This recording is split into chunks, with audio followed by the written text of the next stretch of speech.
두 가지 질문으로 말씀을 묵상하려고 해요. 하나는 뭐냐면 이렇게 바벨론에 대한 심판의 말씀이 지금 계속 이어지고 있잖아요. 그렇죠? 소티할 때 좀 약간 이제 지치려고 해요. 저 내일도 계속, 어제도 계속 이제 바벨론에 대한 심판 말씀을 계속해서 지금 계속 반복 말씀하고 계시거든요. 그래서 좀 약간 지친다.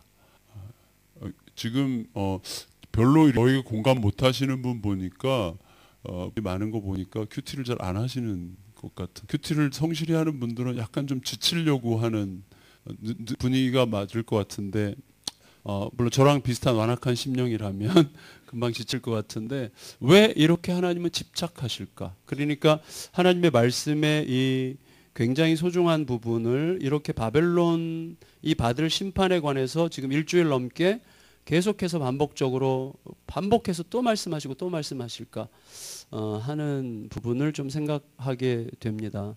왜 이렇게 하나님은 심판의 이야기에 집착하실까? 하나님께 집착이라는 단어를 써서 좀 죄송하긴 하지만 하나님은 왜 여기에 이렇게 신경을 쓰시는가? 그러니까 이 말씀을 지금 바벨론을 위해서 주시는 말씀이 아니잖아요. 물론 바벨론을 위해서도 이지만 이스라엘 백성들에게 주시려는 것이죠. 계속해서 그럼 이스라엘 백성들에게 바벨론이 망한다고 얘기도 간단하게 해결될 수 있는 문제일 수 있겠는데, 계속해서 바벨론이 망해야 한다는 이야기를 계속하시고 왜 망하는지를 계속해서 반복적으로 말씀하시는 이유가 있는 거죠. 왜냐하면 거기에 우리들이 들어야만 되는 이유가 있는 거죠. 그러니까 이렇게 바벨론의 심판에 대한 이야기를 할 때 우리도 모르게 저들의 이야기로 들을 가능성이 많거든요. 그들의 이야기, 우리를 괴롭혔던 그들이 망하고 그들이 원수들이 망하는 이야기로 들을 가능성이 많거든요. 이 정도면 됐다 이렇게 생각이 되는 거죠. 근데 반복적으로 말씀하실 때는 그만큼 필요하기 때문이죠. 그만큼. 우리 오전에는 사실은 이 말씀을 안 하고 엄마로 산다는 것은 이라는 방식으로 토크 콘서트를 했어요. 그 주제로. 아까 어매님이 이제 그 처음에 예배 시작할 때는 있었는데 토크 콘서트가 시작되고 좀 지나니까 안 보이더라고요. 그래서 근데 님들이랑 우리 저녁을 같이 먹었는데 오다가 갑자기 생각나지 자매가 왜 갔지?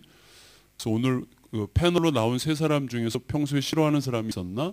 이런 생각이 궁금해가지고 전 또 그걸 못 참아서 바로 전화를 해서 싫은 사람이 있었냐 물어보려고 전화를 했더니 그게 아니 너무 많이 울까봐, 이는 그 여러 사람 있는 데서 우는 거를 못 견디는 가 있는데 울까봐 그냥 가는 거예요. 왜 그 눈물이 나려고 그랬냐 그랬더니 고등학교 때 엄마가 거의 매일 밥 먹기 싫어하는 자기를 위해서, 고등학교 여학생인데 국에다 밥 말아서 쫓아나서 늘 이렇게 입에다 주려고 한 가래라도 먹고 가라 그랬는데 그게 갑자기 떠오르면서 그게 얼마나 추우죠? 네, 얼마나 하나님 엄마의 마음이 그때 그게 하나의 사랑이구나라는 게 갑자기 이상한 방식으로 깨달아서 막 이제 눈물이 쏟아지고 그래서 그냥 갔다는 거예요. 그래서 뭐 스스로 중간에 간 거를 변명하느라고 그렇게 말했는지는 모르겠지만 이런 생각이 드는 거예요. 그때 그렇게 지겨웠던 그것이 돌아보니 그게 무엇이었더라. 그런 경우들이 우리들의 삶 속에 굉장히 많죠. 예, 그러니까 내가 신앙적으로 자라가려고 할 때는 듣고 또 듣고 하는 게 그냥 그만 얘기해도 될 텐데 왜 그렇게 얘기하시나? 하나님도 같은 얘기를 끝없이 반복하시거든요. 계속해서 왜 그렇게 하시나? 그렇게 들어야 할 만큼 우리들에게 뭔가 필요로 하는 게 있는 거죠.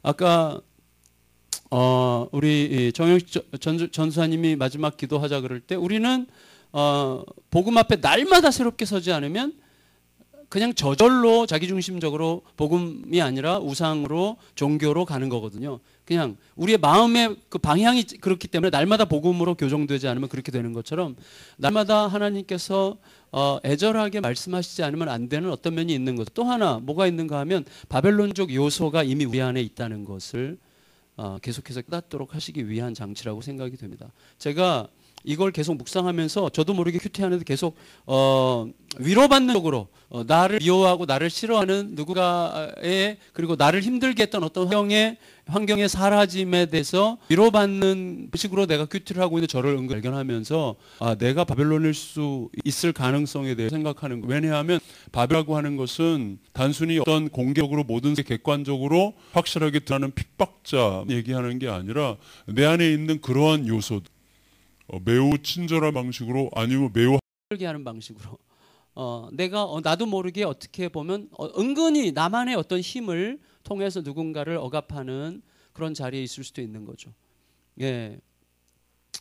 전통적으로는 사용자가 고용자를 억압하는 방식이 전통적인 방식이지만 요새는 시간이 가면서 또 그 고용인이 사용자를 억압할 수도 있는 거잖아요. 정반대로. 그 누구에게나 있는 거죠. 예. 그리고 전통적으로 남자가 여자를 억압했지만 이제 여자가 남자를 억압하는 경우들도 꽤 있는 거죠. 여기 자매가 더 많아서 좀 불리한데 지금.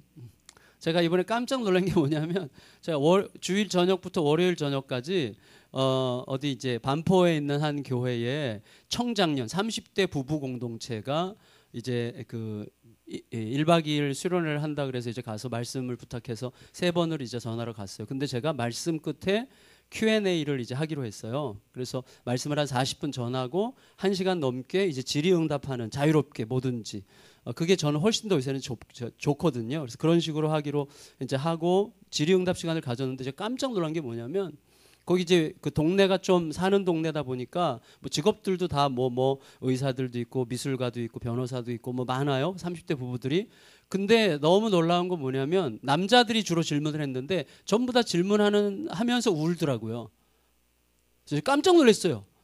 은혜를 너무 많이 받아서 운다기보다는 자기 삶에서 이게 이 압박감과 그 갈등, 뭐 단순한 질문이에요. 내가 하나님이 오르심을 알고 하나님의 약속대로 사는 게 옳다는 걸 아는데 제가 이 수련회 끝나고 돌아가면 분명히 내 방식으로 살아갈 게 너무나 분명하게 느껴져서 이걸 어떻게 해야 될지 모르겠다는 질문을 하면서 되게 평범한 질문이잖아요. 근데 그런 질문하면서 막 펑펑 우는 거예요. 질문하는 사람들이 다 그런 건 아니지만 한 4-5명이 질문했는데 한 3명 정도가 그렇게 울면서 막 옛날에 자매들이 하는 것처럼 이렇게 하면서 울면서 질문을 했어요. 깜짝 놀랐어요. 되게 순진하기도 하고 순수해 보이기도 하고 안쓰럽기도 하고 좀 불쌍하고 요새 남자들이 좀 불쌍한 것 같은 생각이 들어요. 어쨌거나 지금 제가 말씀드리려고 하는 핵심은 바벨론은 여러 가지 모양새로 그리고 여러 가지 방식으로 그리고 그동안 전통적으로 억압자와 피억압자의 구도를 뛰어넘어서 사실은 정반대가 될 수도 있는 그래서 우리 중에 나는 항상 피해자의 입장에 있을 것 같이 생각하는 것 자체를 깨야만 이 말씀이 읽히는 그런 그 소위 독법이죠. 성경을 읽을 때 바벨론에 대한 이야기를 읽을 때 그런 독법으로 그런 방식으로 말씀을 읽지 않으면 우리 자칫하면 굉장히 나도 모르게 바리새인처럼 말씀을 읽을 수 있겠구나라는 생각을 이제 하게 됐어요. 그럼 그 요소가 뭔지 바벨론을 무너뜨리시면서 하나님께서 말씀하려고 하시는 요소가 뭘까요? 그거는 힘이라는 것이죠. 힘. 자, 하나님은 세상을 창조하실 때 결국은 창조의 정신이 뭐죠? 사랑과 신뢰죠. 사랑과 신뢰라는 창조의 정신을 통해서 하나님의 창조의 질서가 또 하나님의 창조의 세계가 가장 풍성하고 아름답게 움직여지는 방식으로 세상을 창조하셨죠. 그렇죠. 그런데 사람이 자기중심성을 아담과 하와 이래로 자기중심성을 구하면서 그것이 끝없이 이제 전에도 말씀드렸죠. 제국이라고 하는 상징이죠. 가정에서도 아까 패널로 나온 한 자매도 그런 얘기를 했는데 가정에서 엄마나 아빠의 힘이 너무 세면 상대적으로 자녀들이 죽어가죠. 가정에서 누군가의 힘이 지나치게 세면 어떤 자녀 중에서 어떤 자녀에게 힘이 지나치게 몰리면 다른 누군가가 죽어가죠. 많은 경우에 큰아들에게 힘이 너무 많이 가면 그 바로 밑에 있는 딸은 죽어가는 거죠. 그러니까 죽음의 냄새가 나게 하는 게 힘의 논리거든요. 힘을 어디다 실어준다든지 아니면 힘을 실어주는 이유는 뭐죠? 내가 얻지 못한 힘을 큰아들에게 투사해서 큰아들의 힘이 커지게 해서 그 힘의 덕을 보기 위한 힘의 제공이죠. 그러니까 계속해서 힘의 이야기죠. 그러니까 우리의 삶은 하나님을 떠나게 되면 하나님은 결국 사랑과 신뢰의 정신으로 세상을 만드셨는데 하나님을 떠나게 되면 결국은 내가 스스로 나를 책임져야 되기 때문에 내가 나를 스스로 책임지는 방식은 힘이거든요. 힘. 그래서 힘의 논리에 의해서 움직이게 되는 거죠. 바벨론이 상징되는 게 그거죠. 바벨. 세상을 혼란스럽게 한 바벨이 혼란이라는 뜻이잖아요. 그 혼란, 하나님의 질서가 혼란된 것을 상징하는 게 바벨론이죠. 그래서 마지막에 요한계시록에서 마지막에 무너지는 게 큰 성 바벨론이잖아요. 하나님의 창조의 질서를 혼란시켜서 뭔가 되는 것 같이 하지만 결국은 혼란과 파멸 속에 빠뜨리는 정신, 그게 바벨론이거든요. 바벨론. 그러니까 우리 모두에게는 그 정신이 있는 거예요. 내 욕망에게 지나치 힘을 줘서, 내 쾌락을 추구하는 마음에 지나치게 힘을 부여해서, 내 존재감을 구축하는 데 지나치게 힘을 부여해서, 뭔가 내 고집, 나의 아집, 내가 옳다고 생각하는 어떤 것에 지나치게 힘을 부여해서 그것으로 인해서 주변에 어떤 죽음의 그림자가 나오게 하는 어떤 것을 상징할 수 있는 거죠. 그게 바벨론이죠. 우리 모두에게 바벨론이 있는 거죠. 현상적으로 말하면 사실 이 바벨론을 하나님께서 계속해서 멸망시키겠다고 말씀하실 때 1차적인 이유는 뭐예요? 33절에 보면 이렇게 되어 있어요. 33절 같이 읽겠습니다. 33절 시작. 만군의 여호와께서 이와 같이 말씀하시니라. 이스라엘 자손과 유다 자손이 함께 학대를 받는도다. 그들을 사로잡은 자는 다 그들을 붙들고 놓아주지 아니하리라. 그들의 구원자는 강하니 그의 이름은 만군의 여호와라. 예, 여기 보시면 자, 만군의 여호와께서 이와 같이 말씀, 이스라엘 자손과 유다 자손이 학대를 받는데 바벨론이 학대했다는 거죠. 유다 자손과 이스라엘 자손을 사로잡은 자가 안 놓아준다는 거예요. 안 놓아주려고 해요. 여러분 저를 보세요. 하나님께서 바벨론에게 힘을 부여하셨죠. 그러니까 바벨론이 힘을 이렇게 갖는 것을 하나님께서 허락하셨죠. 바벨론이 힘을 갖는 걸 허락하셨어요. 허락하신 이유는 이스라엘과 유다를 징계하도록 하시기 위함이었는데 징계를 넘어서서 그들을 노예로 삼고 포로로 삼아서 사실은 그들을 놓아주지 않고 내보내려고 하지 않은 거죠. 결국 누가 내보내줍니까? 바벨론을 깨뜨린 메데 파사, 메데 페르시아의 초대 황제 고레스가 이제 놔주죠. 이스라엘 백성들을 놔주죠. 근데 바벨론은 끝까지 안 넣어주려고 한 거죠. 안 넣어주려고 하니까 페르시아를 통해서 바벨론을 무너뜨리시고 이스라엘 백성들을 놔서 예루살렘으로 돌아가게 하셨어요. 근데 이게 왜 근거 있는 이야기인가 하면 하나님께서 바벨론을 멸망시키실 만한 이유가 되는가 하면 첫째는 바벨론의 역사를 보면 바벨론 자신이 처음부터 강자가 아니었거든요. 지금 예레미야서의 배경이 되는 느부갓네살은 느부갓네살 2세예요. 원래 느부갓네살 1세가 있고 2세가 있고 그 앞에 바벨론이라는 나라의 최초의 바벨론을 제1왕조라고 하는데 바벨론 제1왕조 홍황시켰던 왕은 우리에게 유명한 함무라비예요. 함무라비 법전 유명하죠. 함무라비가 제 1대 이제 군주죠. 이 사람 때 이제 왕성했다가 그 다음에 아수르에게 멸망을 당해요. 바벨론이. 그 다음에 느부갓네살 1세가 다시 일어났단 말이죠. 그러다가 또 다시 이제 카시트라는 나라, 그 다음에 엘람이라는 나라, 그 다음에 신아수르 이런 데에 의해서 또 다시 멸망을 해요. 그 멸망할 때마다 엄청나게 많은 자기네들을 지배한 지배 국가의 폭정과 학대에 시달리고 그들이 자기들을 절대로 놓아주지 않으려고 하는 자기들을 쥐고 노예로 부리려고 하고 자기들을 도구로 노예로 쓰고 물건 다루듯이 다루는 그 모든 역사 속에서 엄청난 고난을 이제 겪었거든요. 그러고 나서 이제 새롭게 일어난 사람이 이제 무슨 폴라살인가 하는 사람이 힘이 있었고 그 사람의 아들이 느부갓네살 2세예요. 느부갓네살 2세가 이제 완전히 새로운 전성기를 이루다가 이제 팍 무너지는 거거든요. 왜 무너져요? 이제 하나님의 관점에 의하면 바로 이런 관점 때문이죠.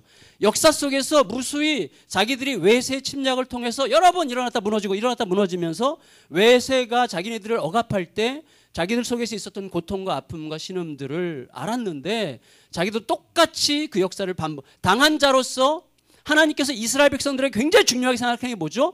너희들 나그네를 핍박하지 말아라. 왜? 너희도 나그네였지 않느냐 이거죠. 종들을 핍박하지 말아라. 너희들도 종들이지 않았었느냐 이거예요. 그러니까 하나님이 예수님도 똑같잖아요. 너에게 빚진 자를 핍박하지 마라. 왜? 너의 빚을 탕감받은 자잖아. 그러니까 내가 어떤 역사를 걸어왔는가 하는 것이 오늘 나에게 요청되는 삶의 정신이에요. 근데 나는 그 많은 고통을 겪어놓고도 또다시 내가 똑같이 누군가에게 그런 고통을 주는 삶을 살고 있다면 이 모든 역사를 통해서 배운 게 아무것도 없는 거죠. 동시에 느부갓네살 2세는 하나님을 분명히 만났어요.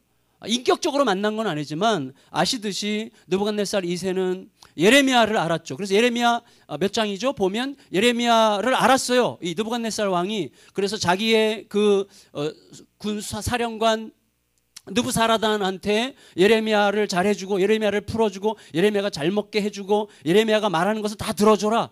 우리 며칠 전 본문에 이게 나왔었는데 며칠 전 본문에 제가 어딘지 정확하게 지금 여기 나오나요?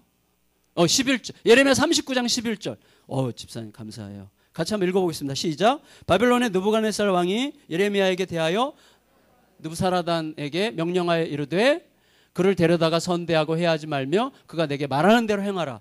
여러분, 그러니까 적어도 이렇게 자기의 사령관에게 예레미야에 대해서 말할 정도고 예레미야에 대해서 호의를 가졌다면 예레미야가 그동안 이스라엘 백성들에게 무슨 말을 했는지 들었기 때문이죠. 바벨론에게 포로로 잡혀가라. 왜냐하면 포로로 잡혀서 기꺼이 같이 잘 살아라. 왜냐하면 하나님께서 70년 있다가 예루살렘으로 돌려보낼 거기 때문에 이런 내용들을 들었을 거란 말이에요. 그런 내용을 들었음에도 불구하고 이스라엘 백성들에게 하나님께서 예레미야를 통해서 너희들은 바벨론과 친하게 잘 지내고 바벨론에 가서 그 도시가 흥왕케 기도하고 그 도시에서 시집가고 장가가고 잘 살아라. 그 도시를 위해서 기도하라. 이렇게 말씀하신 내용까지 들었음에도 불구하고 백성들을 학대하고 억압하고 그들을 끝까지 놓아주려 하지 않았다는 것은 역사로부터 배운 바가 전혀 없기도 하지만 하나님께 약속한 또 하나님께 자기가 간증한 바와 다른 거죠. 왜 언제 간증했죠? 느부갓네살이 다니엘 앞에서 간증했잖아요. 다니엘 앞에서 하나님께서 얼마나 크신 분인지 하나님께서 얼마나 위대하신 분인지 그분 천상천하의 그분 같은 분이 없다는 고백을 하지 않았었습니까? 다니엘서 4장 35절 37절 한번 읽어볼까요? 다니엘서 4장 35절 37절 시작. 땅의 모든 사람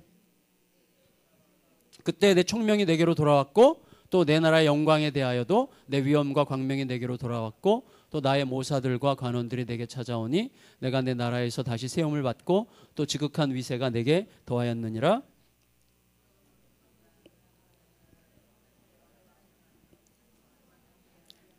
그의 일이 다 진실하고 그의 행하심이 의로우심으로 교만하게 행하는 자를 그가 능히 낮추심이라. 여러분, 이 느부갓네살 자신이 하나님 앞에 꽤 잘난 척하다가 하나님의 징계에 의해서 짐승처럼 정신 이상자가 돼 정신 분열에 걸려가지고 막 떠돌다가 다시 정신이 돌아오면서 깨달은 내용이에요. 그걸 이제 간증하는 내용이거든요. 그러니까 이런 매우 각별한 경험을 통해서 깨우친 거예요. 고레스가 하나님의 계시를 통해서 이스라엘 백성들을 놔준 것 이전에 이미 느부갓네살에서도 기회가 있었던 거예요.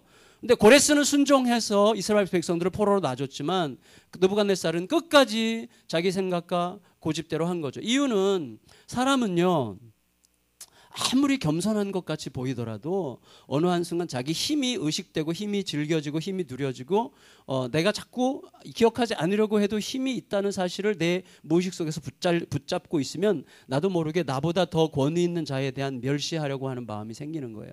누구도 나에게 명령할 수 없다고 생각하려고 하는 욕망이 있는 거예요. 웬만큼 들어줄 수는 있지만 그의 밑으로 들어가는 건 되게 어려운 거예요. 사실은 이 바벨론이 그래 상징하는 게 뭡니까? 자기가 스스로 모든 결정권을 행하고 자기가 자기 위에 아무도 없다는 것을 실제로 증명하려고 하는 제국이 이제 바벨론이죠. 우리에게는요 동남아시아 원숭이 본능이 있는 것 같아요. 동남아시아 원숭이 얘기 아시잖아요. 동남아시아에서 뭐 어느 나라인지 모르겠는데 옛날에 다 들으셨죠. 원숭이 잡는 방법. 호리병에다가 원숭이 좋아하는 거 넣어놓으면 원숭이가 이렇게 손 막 집어넣어서 호리병에 있는 걸 딱 잡으면 그 다음에 슬슬 걸어가면 된다는 거예요. 몽둥이 딱 들고. 왜? 원숭이가 절대로 못 빠져나와요. 왜? 쥔 거를 안 놓으니까. 쥔 거를 절대 안 놓는데요. 이게 맞아 죽을 때까지 안 놔 이거를. 그게 무서운 거죠. 그게 사람이에요. 사람은 무서워요. 그러니까 내게 이거는 내 영역이야. 이건 내 거야. 뭐 어떤 게 생기면 이거 놓는 것을 죽는 것처럼 생각해요. 그렇게 어리석은 거죠, 사람은. 우리들에게 그런 본능이 있다고 생각이 됩니다. 많은 경우에 그렇게 거룩하신 하나님을 예배하고 그렇게 존귀하신 예수님의 십자가를 전하고 나를 내려놓고 나를 부인하고 내게 아무것도 없음을 그렇게 오랜 세월 동안 고백해왔던 목사님들이 원로 목사가 되는 순간 너무 두려운 거예요. 저도 진짜 두려워요. 왜냐하면 그래서 저희는 이제 다행히 원로 목사를 안 하기로 공식적으로 결정했기 때문에 너무 다행인데 그 제도가 다시 바뀌는 일이 없도록 여러 바뀌지 않겠지. 근데 왜 그게 두려운가 하면 우리 시대에 그렇게 존경했던 목사님들, 소위 복음주의 4인방이라고 했던 목사님들이 지금 다 못 떠나고 있거든요, 교회를. 그래서 참 한 분은 이제 두 분은 돌아가셨지만 너무너무 안타까운 거예요. 그렇게 무섭구나. 왜냐하면 그렇게 남아서 뭔가를 영향력을 계속해서 미쳐야 될 만한 이유가 충분하다는 이야기를 주변에서 너무 많이 하기 때문에 그게 진리인 것처럼 듣는 거거든요. 그렇지만 그 주변인들로부터 멀리 떨어져 있는 우리 후배들이 볼 때는 너무 안타까운 거예요. 그냥 하나님께 맡기고 떠나면 되는데 이게 안 되는 거예요. 그 현실 속에. 그러니까 그분들의 탓만도 아닌 거예요. 이게 되게 무서운 거예요. 우리가 남의 얘기 하듯 하면 안 돼. 이게 결국 내 얘기예요. 미래 그렇게 되지 않도록 우리가 하는 길밖에 없는 거예요. 참 무서운 거예요. 붙잡은 것을 논다는 것은 너무나 힘든 일이고, 따라서 바벨론의 그 정신은 사실 우리 모두가 언제든지 빠질 수 있는 정신이기 때문에 바벨론에 대해서 하나님께서 이렇게 반복적으로 이야기하실 때 나를 향한 말씀이라는 생각을 하면서 읽잖아요. 그러면 날마다 새로워요. 왜 그렇죠? 나는 날마다 붙들려 하거든요. 날마다 붙들려고 해요. 가만히 두면 그냥 붙들려고 해요. 그러니까 날마다 새로운 거예요. 또 내가 또 그랬구나. 내가 또 바뀌었구나. 내가 또 변심하고 있구나. 내가 또 이렇구나. 이렇게 날마다. 그래서 이 말씀이 그의 말씀이면 지겹지만 이게 나를 향한 거구나라고 생각하니까 새로워지는 거더라고요. 굉장히 새로워지는 것을 제가 느끼게 된 거예요. 그래서 저희가 요즘에 사실은 속에 불만이 이제 중국에 대해서도 불만이 많고, 중국은 참 이렇게 쪼잔한 강대국, 너무 쪼잔한 강대국 같은 느낌이 자꾸 들어서 밥맛이 없고, 또 미국은 너무 노골적으로 유치한 강대국인 것 같아서 너무 밥맛이 없고, 그래서 뭐 제가 미국이 어떻고 중국이 어떻고 간에 저랑 무슨 상관이 있겠어요. 그리고 저 같은 존재가 무슨 걔네들에 대해서 걔네들이래. 그것들에 대해서 어떻게 생각하고 뭐 세계 역사에 무슨 관계가 있겠어요. 뭐 관계가 별로 없겠죠. 그렇지만 그 생각을 계속 하다가 결국은 제가 그렇게 하고 있을 수 있다는 것을 느끼는 거예요. 제가 힘이라고 하는 것은 참 너무나 무서운 거구나. 너무나 무서운 거구나. 이렇게 생각하게 되는 것이죠. 그래서 오늘 큐티 본문에 보면 바벨론에 대해서 하나님께서 뭐라고 그러셨어요? 멸망의 산이라고 그랬어요. 자, 바벨론이 참 비참한 건 뭐냐면 다른 여러 나라들을 멸망시키기 위한 도구로 부름받았는데 그의 수명이 다하는 코드가 있어요. 그러니까 하나님께 더 이상 쓰임받지 못하게 되는 임계점에 이르게 되는 코드가 있어요. 그 코드가 뭐죠? 자만이에요. 자만은 뭐죠? 노쇠함의 증거예요. 자만은 뭐죠? 내 자신을 기억하는 거죠. 내가 전부인 게 자만이죠. 자기 만족이니까. 근데 여러분, 사람이 노쇠해 가면 어떻게 되죠? 이것도 내가 했고 이것도 내가 했고 그거 다 내가 한 거야. 제가 나중에 늙어가지고 이 앞을 지나가는데 저거 다 내가 진 거야. 이렇게 말하지 않도록 기도해 주세요. 그렇게 정말 그게 안타까운 거죠. 저거 다 내가. 이런 게 그거밖에 추억할 게 없는 거예요. 그 힘으로 사는 거예요. 노쇠의 증거예요. 그래서 연로하신 목사님들에게 인사드리러 가면 옛날에 내가 뭐 할 때, 옛날에 내가 이거 했을 때, 그때 그거 다 내가 한 거, 사람들 다 내가 끌어모았고 막, 그때 나 아니었으면 아무것도 안 됐어. 뭐 이런 식의 이제 뉘앙스의 말들밖에 없어요. 자, 약간 과장하자면. 그게 되게 이제 안타까운 거죠. 이게 노쇠의 증거예요. 근데 교회도 늙어가면 우리 교회가 옛날에 이랬고 그래서 옛날에 영광을 회복하려고 막 몸부림하느라고 무리수를 두다가 깨지는 거거든요. 그거밖에 안 남는 거예요. 그러니까 우리에게 굉장히 중요한 건 뭐냐면 이 멸망의 코드가 자만인데 바벨론이 멸망의 산이라고 불리움을 받았어요. 그러면 어떻게 되는가? 그 특징이 뭐냐면 그분이 있는 자리에 주변의 사람들에게 생명력이 별로 없는 거예요. 바벨론에 가는 곳마다 죽음의 그림자들이 있는 것처럼 내가 하나님과의 생명의 관계가 점점 멀어지고 내가 멸망의 산에 가까이 가고 있다는 증거는 뭐냐면 내 주변에 살아나는 사람이 별로 없고 늘 이렇게 내 주변에서 시들어간다든지 힘을 잃는다든지 내 주변에 있는 사람들이 두려워한다든지 꺼려한다든지 이런 현상들이 생기는 거죠. 예수 그리스도 옆에서는 어린아이들조차 생명력 가득한 회복이 있었고 누구나 그 대상이 누구든지 간에 관계없이 예수님 주변에 가서 생명을 얻었죠. 바벨론은 멸망의 산이죠. 그래서 결국은 이거예요. 하나님은 세상을 사랑과 신뢰의 창조 정신으로 세상을 지으셨고 그것이 세상이 유지되게 했지만 그 이후에 타락 이후의 모든 역사는 신뢰와 사랑의 질서를 떠나서 제가 계속 반복적으로 말씀드리지만 의심과 두려움은 의심하고 두려워하기 때문에 결국 붙들 게 힘밖에 없는 거예요. 힘 없으면 죽는다고 생각하는 거예요. 왜? 나를 지킬 자가 나밖에 없으니까 내가 힘을 가져야만 된다고 생각하는 거죠. 근데 그 힘은 희한하게 파괴적이에요. 왜? 내가 힘을 가지려면 누군가의 힘을 빼앗아 올 수밖에 없기 때문이죠. 전 세계 자원의 30-40%를 미국이 쓰잖아요. 전 세계 에너지에. 그리고 그 이상의 쓰레기를 만들잖아요. 어마어마한, 이건 진짜 말이 안 되는 거잖아요. 어마어마한 거거든요. 근데 미국이 이제 무너지면 또 다른 제국이 나오겠죠. 그게 뭐 중국이 될지, EU, 유럽 연합이 될지 모르겠지만 하여튼 마지막 제국은 있겠죠. 마지막 제국은. 그렇지만 그 모든 역사가 우리에게 보여주는 건 뭐냐면 하나님의 창조의 질서, 사랑과 신뢰를 깨뜨리는 의심과 두려움, 그래서 힘이 있어야만 되겠다고 생각하는 힘을 추구하는 논리로 가면 결국은 그 주변에는 계속 죽음의 그림자들 뿐이에요.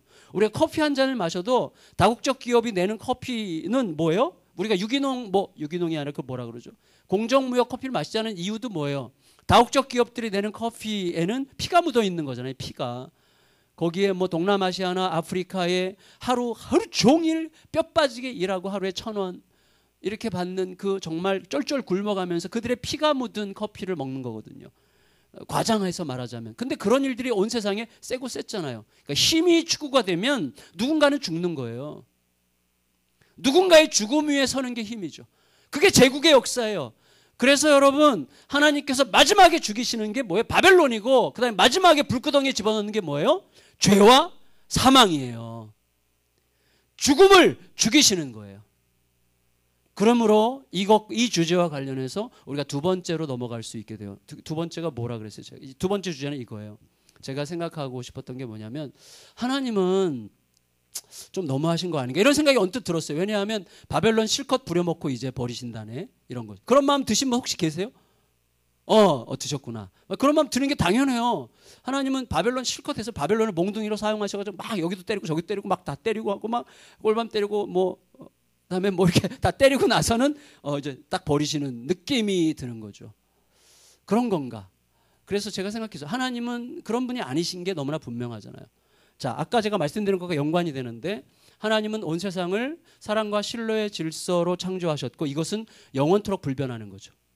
그렇다면 하나님의 모든 행동과 행위에도 하나님의 심지어 심판과 분노의 행위 안에도 하나님의 창조의 정신이 유지되는 거라고 할 수 있겠죠. 하나님은 그게 근본이니까. 그래서 결국은 저는 정확하게 알 길이 없지만 바벨론을 중간에 하나님께서 마음이 변하셔서 버리신 게 아니라 바벨론은 원래 버림받을 만한 자들이죠. 그렇죠. 바벨론을 버리신다는 게 바벨론 전체를 하나님께서 이유 없이 버리신다는 게 아니라 그들이 원래 버림받을 만한 자들인 거죠. 버림받을 만한 자들을 버린 거죠. 그렇지만 정확하게 제가 설명하기는 어렵지만 저는 이렇게 마지막으로 간단하게 결론을 짓고 말씀을 마치고 싶어요. 무슨 말인가 하면 하나님의 세상에 심어놓으신 하나님의 창조 질서 곧 사랑과 신뢰로 움직이시는 하나님의 창조 정신은 절대로 변개되지 않아요. 그런데 중요한 것은 사람의 모습은 또 사람의 현실은 사람의 욕망은 계속해서 사람의 환경은 사람의 행태는 계속해서 변하죠. 그러니까 하나님께서 우리들을 대하실 때 하나님의 창조의 정신을 어떻게든지 드러내려고 하는 하나님께서 원래 이 땅에 심어놓으신 창조의 정신이 드러나고 그리고 그것을 우리가 깨닫게 하는 방식으로 하나님께서는 뭔가 행동을 하시는 거죠. 어떤 때는 따뜻하게 어우르심으로 어떤 때는 달래심으로 어떤 때는 기다리심으로 어떤 때는 위로하심으로 어떤 때는 때리심으로 대하는 거죠. 그래서 이걸 극단적으로 표현한다면 하나님의 이런 모든 행위 어떤 때는 얼르고 뺨치고 때리고 야단치고 분노하고 화내고 심판하고 징계하고 기다리고 인내하고 사랑하고 이 다양한 얼굴의 방식들이 우리를 헷갈리게 할지 모르겠지만 결국 하나님의 이 모든 행동은 어떤 극단적인 형태로 나타난다고 할지라도 결국 추구하는 건 뭐예요? 그 모든 과정을 통하여 우리가 하나님의 창조의 정신, 사랑과 신뢰의 회복을 위하여 그 일을 하고 계시다는 사실을 우리가 잊으면 안 되는 거죠. 그러면 그것의 가장 극단적인 형태가 생긴다면 뭐겠어요? 가장 잔인한 심판으로 가장 위대한 사랑을 말할 수 있는 거죠. 형태는 가장 잔인한 심판인데 내용은 가장 위대한 사랑이에요. 그게 뭐예요? 십자가죠. 여러분, 우리는 십자가를 내가 혜택을 받았다고 생각하기 때문에 십자가에 대해서, 그 잔인성에 대해서 사실 잘 이해할 수 없어요. 밖에서 보면 자기 아버지를, 자기 아들을 그렇게 처참한 죽음에 내주는 아버지는 사람도 없어요. 사람 사이에서도 그런 인간은 없어요. 인간도 아니죠. 그거 여러분 아셔야 됩니다. 아무리 명분이 대단해도, 아무리 대단한 명분이 있어도 자기 아들을 그렇게 처절하게 죽음에 기꺼이 내어주는 아버지가 어디 있어요? 인간도 아니죠. 너무나 잔인하죠. 너무나 잔혹하죠. 근데 그 가장 잔혹한 아버지의 그 잔인함이 우리를 향한 가장 위대한 사랑이잖아요. 우리는 그것을 이미 받은 자로서 도대체 이럴 수가 있어? 이거 너무나 불합리해. 그 말도 안 돼. 이렇게 판단하고 앉아있는 거죠. 우리들은 항상. 그 말도 안 되는, 말이 안 되는, 이해할 수 없는 방식으로 위대한 사랑을 받은 자로서 우리들은 나의 합리적 사고방식에 의해서 뭐야 이거, 몽둥이를 쓰다가 버리는 거야? 이렇게 생각하는 거죠. 우리들은. 그 안에 하나님의 어떤 방식으로 그들에게 깨우치려고 하시는 하나님의 정신이 있는지 우리는 모르지만 믿을 수 있어요. 하나님은 끝내 선하실 거라고. 하나님은 끝내 아름다우실 거라고. 하나님은 끝내 오르실 거라고. 그걸 믿게 되는 것입니다. 그래서 우리가 이 시간에 두 가지를 기억하고 함께 기도하면 좋겠어요. 하나는 바벨론을 저 사람으로 생각하고 읽으면 안 되고, 내 안에 늘 일어나는 힘을 추구하고 내가 보다 더 힘 있는 위치 혹은 꿀리지 않는 위치에 있으려고 몸부림하는, 그리고 손해보지 않는 위치에 있으려고 하는 그 나의 그 바벨론적 어떤 정신을 내 안에서 주 앞에 회개하면서 기도하고, 또 하나는 내가 하나님께서는 어떤 방식으로, 가장 잔혹해 보이는 방식으로라도 끝내 가장 처절한 마음으로 우리에게 하나님의 사랑과 신뢰를, 하나님에 대한 사랑과 신뢰를 지금 요청하고 계시다는 사실을 하나님, 제가 의심치 않겠습니다. 믿겠습니다. 오늘도 내 현실에 대하여 그렇게 선언하겠습니다. 그 믿음으로 오늘 주님 앞에 새롭게 서겠습니다. 그 믿음으로, 그 간구로 이 시간 하나님 앞에 합심해서 간절히 기도드리도록 하겠습니다. 기도합니다.